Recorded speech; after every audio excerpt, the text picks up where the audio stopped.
Poštovane gledateljice i gledatelji, za početak svima sve najbolje u novoj 2024. godini i dobrodošli na Poslovni TV. Prva emisija u ovoj godini, evo, malo je drugačije karaktera nego one koje smo radili do sada. Ovaj put ćemo razgovarati o jednoj velikoj zemlji, jednoj od najbrže rastućih gospodarstava u svijetu, zemlji koja vjerovatno ima najmlađu populaciju u svijetu, koja je farmacija svijeta, koja je IT industrija svijeta u velikoj mjeri, ali koju možda svi najbolje poznaju po filmovima ili nečemu što mi zovemo Bollywood. Znači, danas govorimo o Indiji, a naš gost danas je gospodin Raj Kumar, veleposlanik Indije u Hrvatskoj. Mr. Kumar, welcome to Poslovni TV. It's very nice for me to have you here. As I said to our audience a minute ago, that we will talk today about big country, economy that is growing more than China or any other economy in the world, a country that is pharmacy of the world, country that is in some way IT industry of the world, and country that we probably most about know because of Bollywood. But for the starters, can you introduce India in a couple of sentences to our audience? You know, because I think in Croatia we don't write so much, we don't talk so much about India. You know, we are right now writing mostly about Russia, about China, about big geopolitical problems, but India is always somewhere beside, you know, but it's really interesting country. And so floor is yours, if you can introduce India in a couple of sentences for us now. Thank you. Thank you, Mr. Nišević. It's very good to meet you in this new year. And through this interview, I would like to wish your viewers a very happy new year. India, to describe in few words, very difficult task, but I will do it because if you have to choose 3 words to define India, all 3 words start with the letter D. Democracy, demography, and diversity. And I think these 3 Ds are unique definition of India because it's very difficult to find a single country which have all these 3 Ds. Democracy, it's the largest democracy, but also it's the oldest democracy. It's not very well known or very well articulated in the international media that if you look at 5,000 years history of civilizational India, there have been enough evidence that democracy was prevalent thousands of years back in India. So it's the oldest and largest democracy. You mentioned it's the largest populated country today. Demography, the average age of 1.4 billion people is 29. And that demographic advantage is playing out very big in India today. One of the reasons why next 25 years will be a unique opportunity of development, transformational opportunities in India and through India in the world will be because of this demographic advantage. And the last thing, which is very important, diversity. And I always say that the universe is designed in a way in which diversity is natural. And India shows that diversity is natural in India. And that's why we feel that India is a small microcosm of the cosmos. But what can India teach world? You know, when we look at the world now, you know, there's a lot of things happening. We have trouble in Israel, we have war in Ukraine, we have Europe and the United States that are not, right now, not performing so well. You know, there's a lot of elections coming. Elections in States, elections in India in that way, elections in Croatia this year. But what can you teach old world, let's say Europe or West world is maybe better to say. What can world teach of India? I would first of all say that we should not be presumptuous in teaching the world, but what we can share in terms of our own understanding of how this, I mentioned about universe is diverse. It's continuously getting diversified, and diversity is one of the value that we share between Croatia and India and many other countries.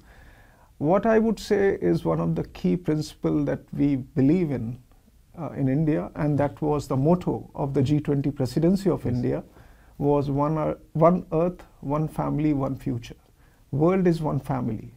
Once you have that kind of feeling, I think we get away from this pseudo identities that we carry with us. And that is the reason for most of the problems in the world, that these identity crises create all the kind of situation that we are in. Once you feel that we all started from that one cell of humanity from which all this diversity emanated, the whole world is one family, I think many of the problems will get resolved automatically. And we saw that during the G20 presidency of India, how we could bring all the countries together despite so many differences of opinions, because we were working for the common goals of challenges that are global, not one country's challenge. But it was last year, at the end of the year, G20 was... This was on 10th of September. The summit was in India, in Delhi. And we had a wonderful outcome documents despite challenges of the nature that you described.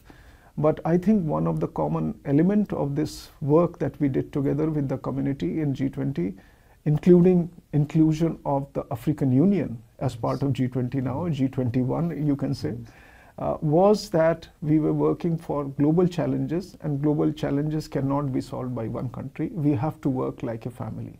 I think that's the message. That's understandable, and that's something that we all need to learn, I think, from my side of the table. But now to go back to democracy and the elections, maybe that is the good example for the digitalization, because you had the quantum jump in digitalization. But how does it look to organize voters in the country that has more than 1 billion inhabitants, you know?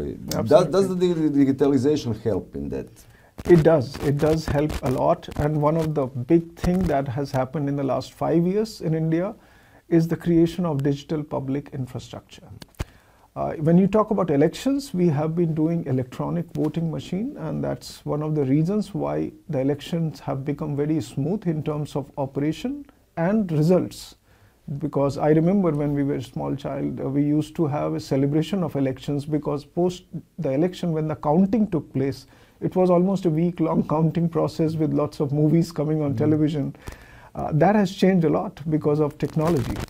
And it's a festival still, because to organize elections in a country of that size, it takes almost 7 weeks. Last general election in 2019, we took 7 weeks to complete in 7 phases in India. But the results came in 1 day because of electronic system. But I think the whole idea of democracy getting stronger in India comes from this very small fact, statistical fact, that if you look around the democracies in the world, voter turnout on the election day is usually in the range of 45%. In India, it is 67%. And that tells you that voters in India are becoming more and more aware about the power of their vote, and they want it to be counted. And that is the strength of democracy of India. But when we look at Europe, do you think then in that case voters are not aware of their importance in the process, or that they are?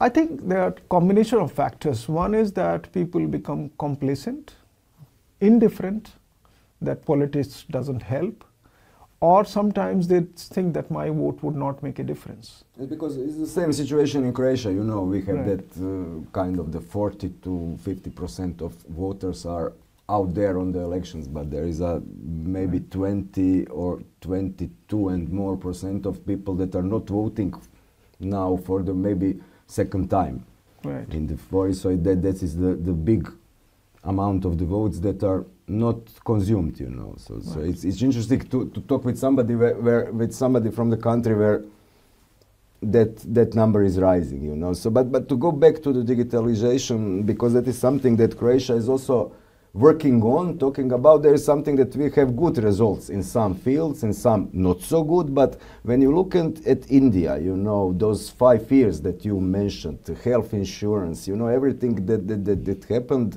is it because of the government or private sector? What is the relation between private sector that is probably pushing things to go faster, and what is the government doing? And on other words, what is obligation for government to do to help private sector, to help population, you know, in digitalization? That's something that I think it's interesting to hear from Croatian side of the world. Yeah, it's a big story. If you remember during the conference that you, Poslovni TV, held in Šibenik, I talked about digital public infrastructure, and I think this is one of the big outcome of the 2023 year, when this word digital public infrastructure has become a global word, and it has been included in some of the UNDP documents at that India has become a role model in terms of how to develop this digital public infrastructure. So I would say that there's a lot of credit should go to Prime Minister Modi and his government, because in 2016, when he came out with three very important projects, at that time people could not see the long vision behind those projects. One was Digital India, other was a Startup India, and third was Skill India. All these three have become now the foundation blocks of what we are enjoying today. In this process of 7 years, from 2016 to 2023, we have gone through COVID crisis. And because that we were already starting on this project in 2016, when COVID happened, we managed the COVID crisis so very well that 80% plus population got vaccinated, double doses, with vaccine produced in India. You mentioned about pharmacy of the world, but also because of this digitalization, we could administer those in a very, very smooth fashion. So everybody in their smartphones as cheap as $20 were available to the people, and they had their what you call COVID certificate in that without any paperwork. And that is why I would say digital public infrastructure is going to be the buzzword in countries like in Africa, where they are going to leapfrog into the development phase from no paper to suddenly paperless digital public goods. So what was done in India, we call it JAM Trinity, J-A-M. J is for like you have Jandhan, Aadhaar and mobile. That means everybody should have a bank account. Okay. So bank accounts were opened to people who didn't have money to start with. And because there was a vision that why these bank accounts will be useful, those were opened, everybody, and then we required the identity. Okay. So we have a biometric identity now, which is making sure that beneficiary gets the money, actually the one that is deserving, not the one which is created on the paper, and mobile, because the smartphones are required for connectivity. All these three together is creating an infrastructure where people are able to now, like government has provided subsidy during the time of COVID crisis, and it went with the press of button directly to the people who are needy on the bottom of the pyramid. So that's why people have become very much what you call aware about the importance of digitalization, because it was affecting their life daily. Secondly, when you look at many developing countries have this problem of corruption, that there is a lot of good intention, but ultimately it doesn't result in the ground because there are a lot of middlemen. Digitalization with the insurance of what you call biometric identity identification, you are ensuring that what government is intending is actually happening on the ground. So corruption has been, and there has been some studies in terms of calculation of money as compared to what was before digitalization to now, something like $27 billion have been saved by the government in terms of what was the pilferage out of the government system because of middlemen. You can imagine the huge advantage that government gets out of such digitalization. And now we are getting to next phase, which means artificial intelligence. Now, when you apply the artificial intelligence only at the ChatGPT form, you are basically telling the potential for people to utilize it. But imagine you can apply it to drug discovery. You can apply it to making the healthcare system much more what you call based on data, so, which is anonymized, so privacy concerns are taken care of, but you are ensuring that you are giving the treatments to people based on the experience of huge amount of data of last many years. So I think what we are going to utilize this digital public infrastructure is for next phase of our transformation, which is next 25 years, where AI will be used for the public, what we call responsible AI for all. So in one word, if I say, what we have been able to do in last 5 years through digital public infrastructure is we have democratized the technology. Okay, but before I jump to startups, just one question. For all of that, you need the trust of public or the trust of the people. I think you talk to me, or we mentioned your prime minister. He is one of the favorite political figures in the world, as I understand. Do you think that the trust of the people is something that you get so easy, or something that you get because people are getting better? You know, they are getting those money they need. They are getting bank accounts because of digitalization for free. Let's call it like that. How do you get trust from the 1 billion and more people, you know, because everything you mentioned, I think it's easy to be done, not so easy in the mean of the work, but easy to be done if you have the trust of the population, of the public. Right. How do you get that trust? Yes, it's a long something haul. For our politics. Absolutely, no, you are right. It's a very, very good question, because what happens that the inertia of the past sometimes deter people to get into that path. So first of all, you have to be very clear. The path is right. Destination will come naturally. So you have to be very conscious that path and process are more important than the destination and outcomes. So once you are in the right path, most of the things that we have been able to do in India are not rocket science, even though we are good at rocket science also. Yes, you landed on the moon, yes. Exactly, we are on the moon. Our the sun mission has just reached the Lagrangian point on 6th of January, yes, just 3 days back. And that is again a big story. But what I am saying that in terms of public goods that we have created, they are not rocket science. We all studied in our economics 101 classes that what we need to do as a government, but we never did it.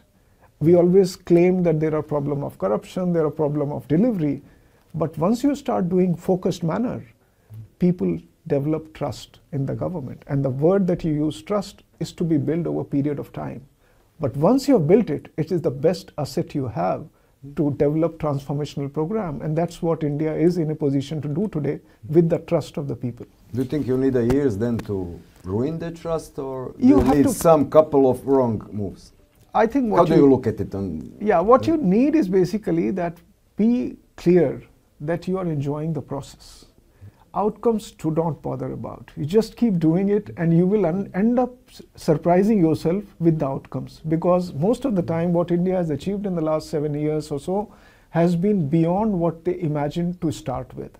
For example, today 45% of global transaction on digital platforms take place in India. 7 years back it was less than 0.2%, like less than almost zero. At that time when we launched this program, a lot of people thought that in a country where there are a lot of people who are poor, the country where a lot of people who are probably not fully literate, how will they utilize digital technologies? But today the biggest innovation in India is about how to utilize AI for translating everything in 22 languages. For example, you heard about ChatGPT all through 2023. Yes. India's AI platform called Krithrim is Sanskrit word for artificial intelligence. India's Krithrim is actually working on 22 official government languages, so that a person sitting in a rural area can actually do its ChatGPT in its language.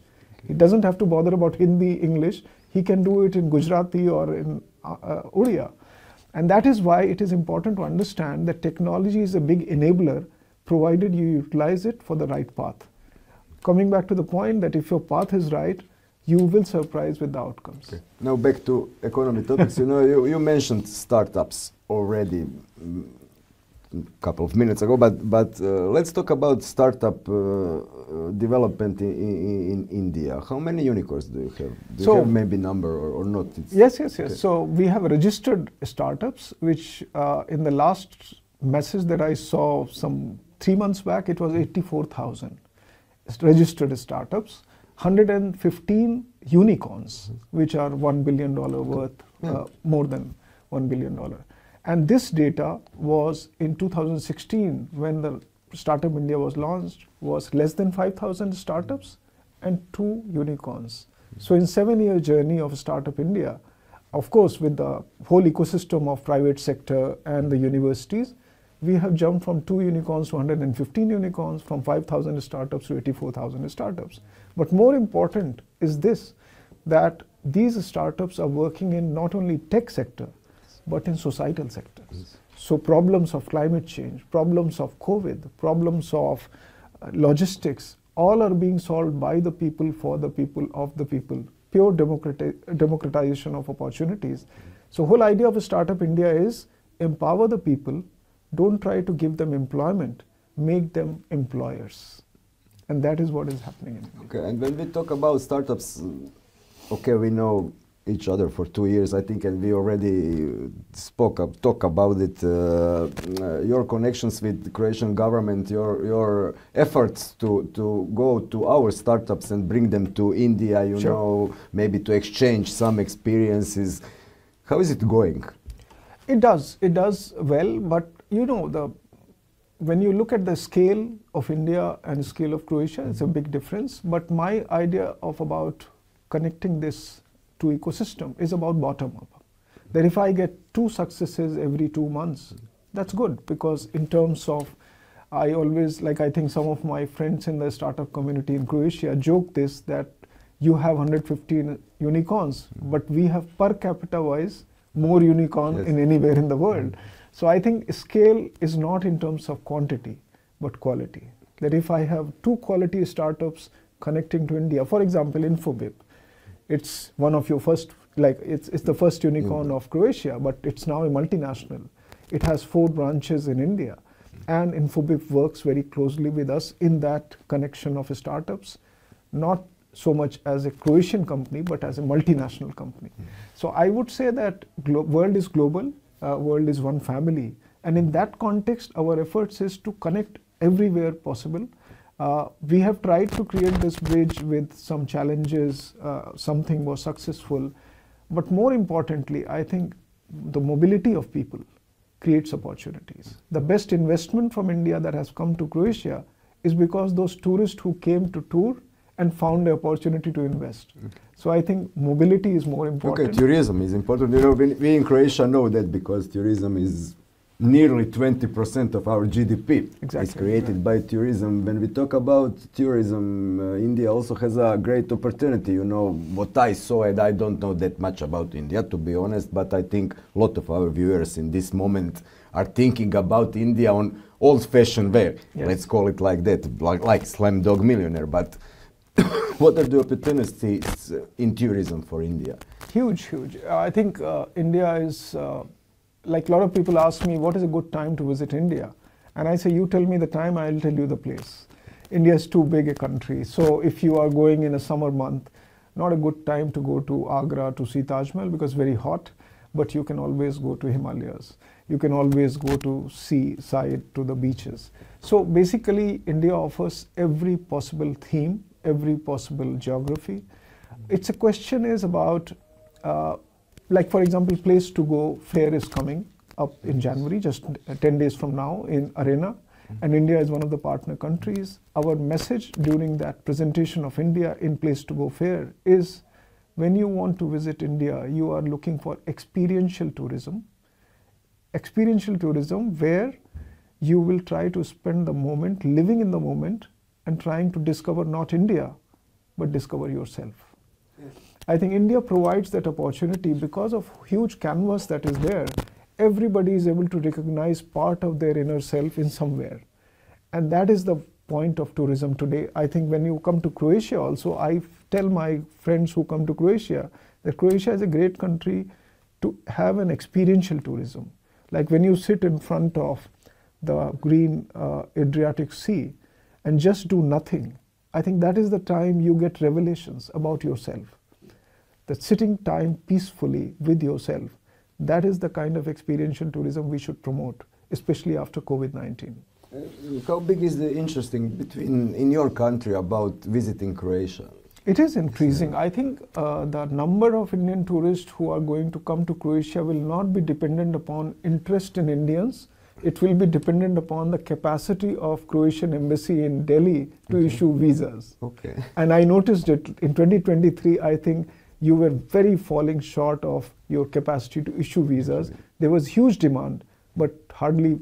Okay, now it's Schengen visa. Then you can come to Paris and travel to Croatia. Maybe it will be easier. But I think if your capacity to issue Schengen visa from Croatian embassy increases, I can easily see 100,000 this year in 2024, 200,000 next year.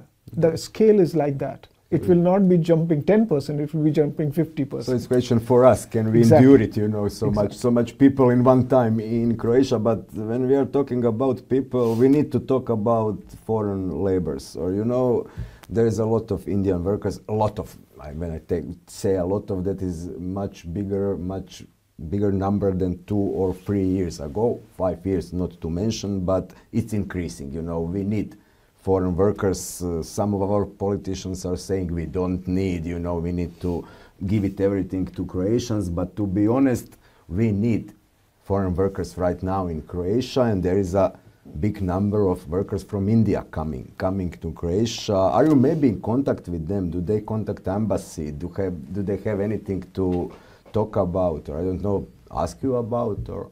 Yes, we naturally, when we call our embassies home away from home for any Indian who is abroad. So naturally, they are most welcome to come. So when we have the National Day flag hoisting ceremony twice in a year, we see increasing number of Indians coming on 26th January, on 15th August.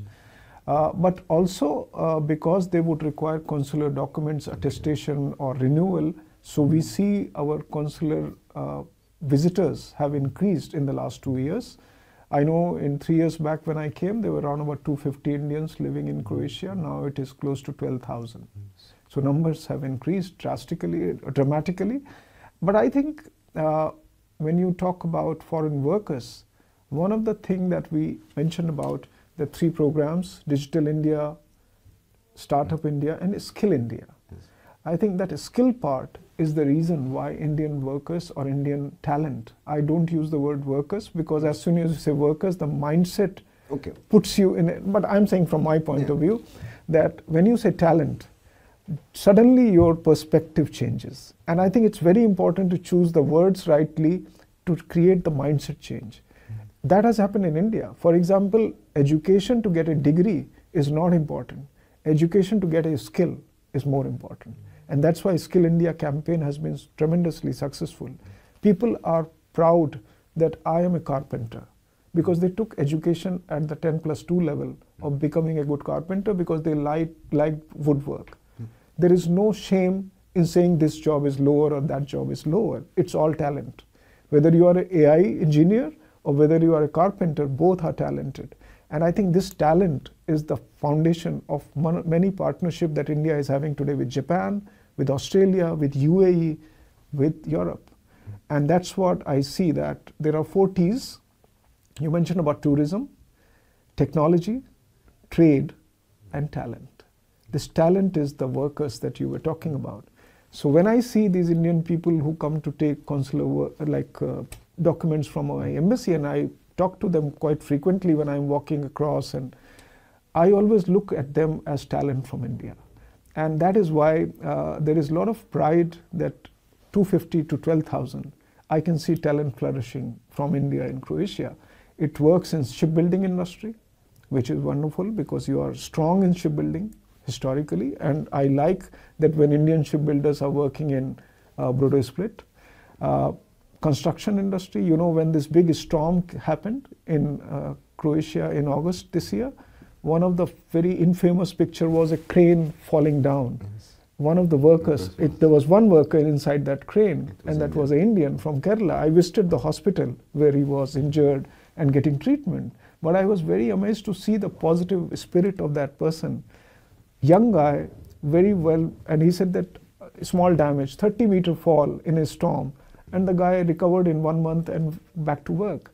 This is the spirit that this young talent brings from India, that they are here for creating value for your economy, creating value for their family back home. And that's why it is a win-win partnership for talent. Do they feel like outsiders, or you think we are doing on the state level something to integrate them into the society? You know, no, they are talents, okay, let's say they are working hard, they look like really nice, polite people, you know, everything of that, but there is a feeling that I share with some of my colleagues that we are treating them like outsiders, you know, somebody that is not part of our society, but as you said, they are workers.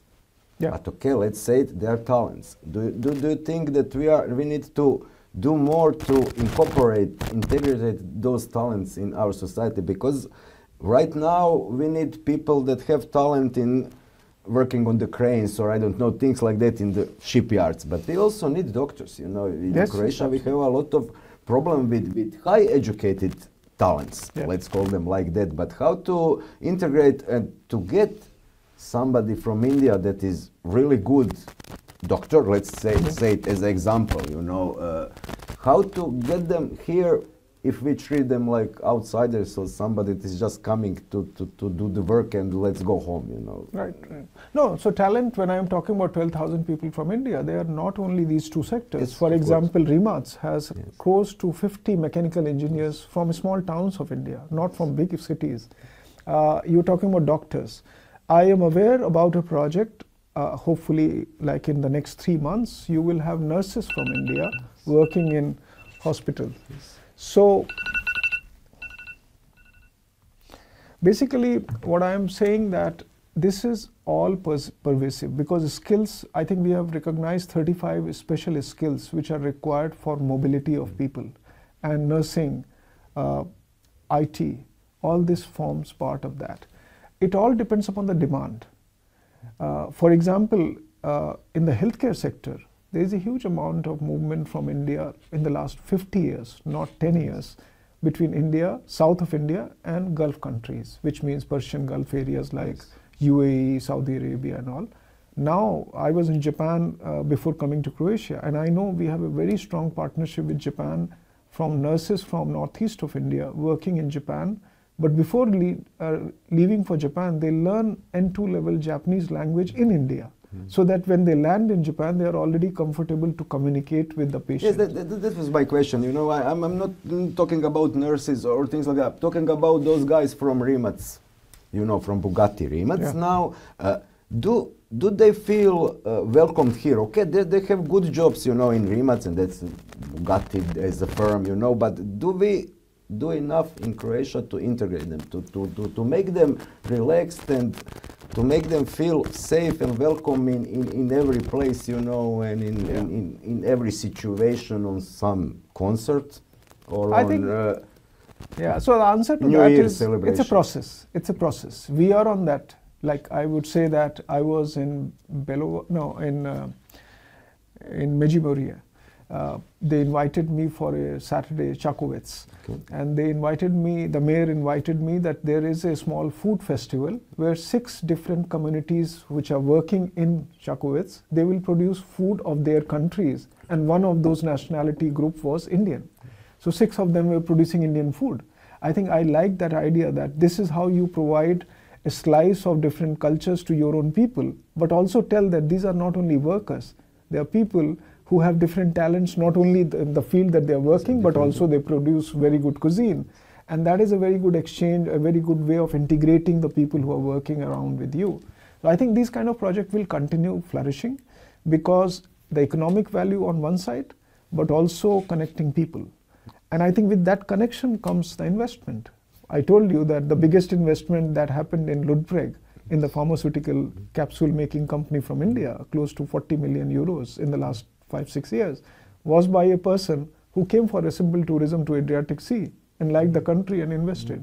So out of the 3 plants that global company has, one of them is in Ludbreg.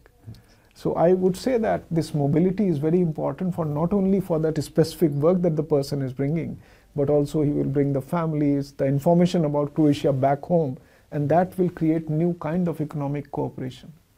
Okay, I think we covered all the important topics, but is there something you want or you would like to say to our viewers for the end of this conversation about India, about everything, you know? Right. I think it's very important to understand that we are moving towards a world where this information about this world is one family is going to be increasingly depicted in the forms of global challenges being solved together.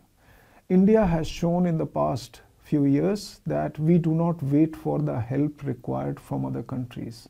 We jump.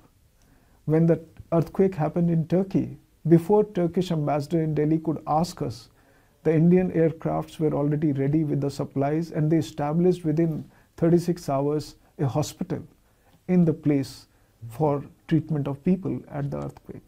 So I think this feeling of we are family, especially in the time of crisis and challenges, is going to change the scenario of the world from a world which is driven by crisis or like infested with crisis towards a world which is ready to solve the problems. And that's why we see all these new technologies as opportunities, because every technology has a negative side if it goes into the wrong hands.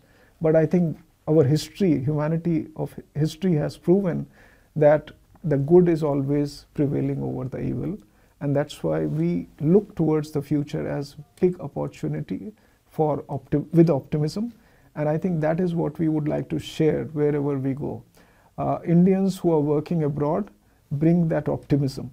And I think that's also another point of Indians working here, bringing that smile and cooperation. I was very happy to hear stories by the employers in Croatia that when this person has come to work with us, he is a multitasker.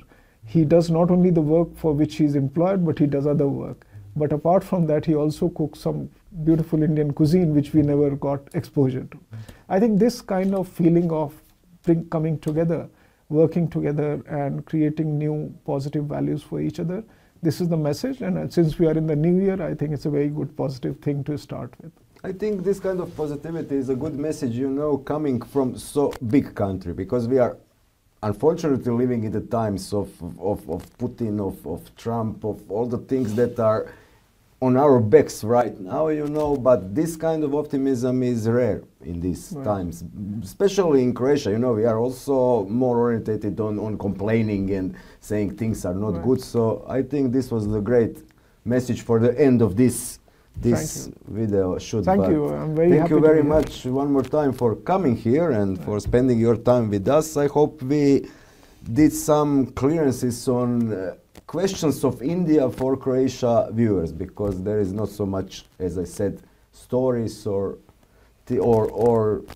things that we do about India and Croatia. So I hope this will help our viewers know much more about India, maybe try to investigate something about India. Maybe we will bring some tourists to your country. Absolutely. I welcome all of you to visit India. India is a wonderful country to discover yourself. But I started with 3 Ds, democracy, demography and diversity. Let me end with something very important that India is experimenting with, and successfully so: human-centric growth, human-centric globalization, human-centric governance, and moving away from divide and rule to unite and serve. Thank you. Mr. Thank you so Kumar, much. thank you very much.